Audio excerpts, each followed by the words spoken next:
Are you sure you're in the right place? The question didn't echo. It sliced. Every head in the lounge turned. Some subtly, others without shame. A pause too long for comfort. The man didn't answer. He just looked. Steady, expressionless, unmoved, not angry, not embarrassed, just present. He wore a suit without a logo. Shoes that had walked more years than most people in that room had flown. He stood at the coffee counter like anyone else would. But now he was alone in a room full of people. The pilot didn't blink. Smirk still fresh, eyes still scanning like he was inspecting a misplaced object. Silence did the talking. The man took his coffee, nodded once at the barista, and walked away. No reply, no defense, just presence, and sometimes that's louder than anything you could say. He never needed to speak first. That was Jackson. Not many people could recognize him without the tie, the titles, the boardroom shadow. But maybe that was the point. He didn't wear power like a suit. He wore silence like armor. He'd built a habit over the years. Stand back, observe, wait. Not out of fear, out of precision. When he spoke, things moved. But today, he didn't speak. He just watched a man use his title like a weapon and wondered how many times no one had stopped him. No one in the lounge knew they had just humiliated the CEO of the airline they were flying, and Jackson had no interest in correcting them. Not yet. His job wasn't to be seen. It was to see. He was 23 first week on the job. Pressed shirt, second-hand tie, heart full. He'd asked a question during the morning briefing. The manager looked at him, smiled thin, and said, "Let the people who belong here speak first." The room had laughed. Jackson didn't. That sentence never left him. Not after the late nights, not after the promotions, not after the corner office, not even now. He promised himself something that day. Not revenge, not status, clarity.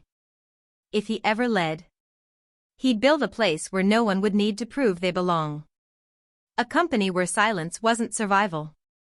So when he stood in that lounge years later, invisible again, it wasn't an accident.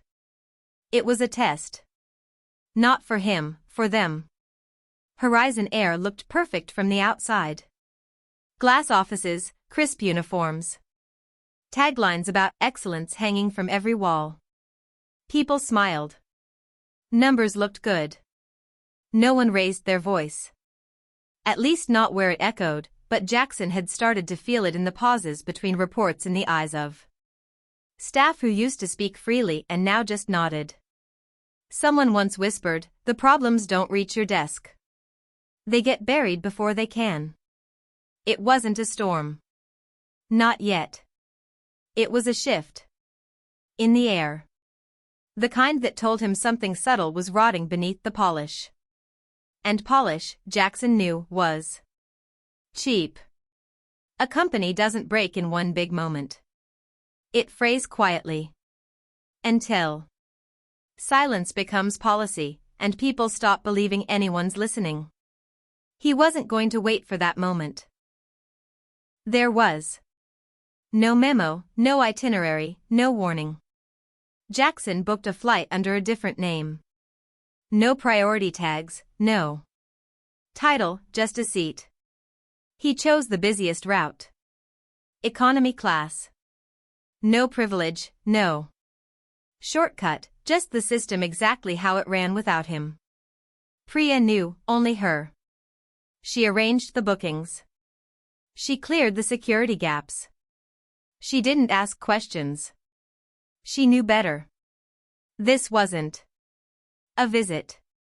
It was an exposure. If the structure he'd built was starting to crack, he needed to feel it from inside. The weight, not from the view at the top. He didn't pack a speech. He packed a notepad and a quiet kind of intent. That didn't need introduction. Some truths aren't delivered. They're discovered. Seat by seat, shift by shift. Jack entered the lounge like he owned the oxygen. Not a glance wasted. Not a smile offered. He scanned the room like it owed him something. Checking clothes, shoes, posture, like he was grading a test only he could pass. His uniform was perfect. Not a crease, not a speck, but somehow the polish made him smaller, not greater. To him, this wasn't a waiting area. It was territory, and every unfamiliar face was an intruder. Then he saw Jackson. Same man. Same quiet, same seat by the window. Jack's eyes narrowed. No apology, no shift in tone, just the same disdain. This time, sharper, like he'd been interrupted twice. Jackson didn't move. Didn't flinch, just took a sip of his coffee, like gravity didn't apply to men like Jack, but it would soon. I didn't know they let just anyone in here now. Jack said it loud enough for the room to hear, but not loud enough to be called out. A few people smiled, the kind of smile that asks permission before it shows. Someone coughed. Someone looked away. The barista froze. The man by the newsstand turned a page a little too slowly. No one stood up. No one said a word. Jackson didn't move. Didn't look at him. He just sipped his coffee like it had more dignity than the room.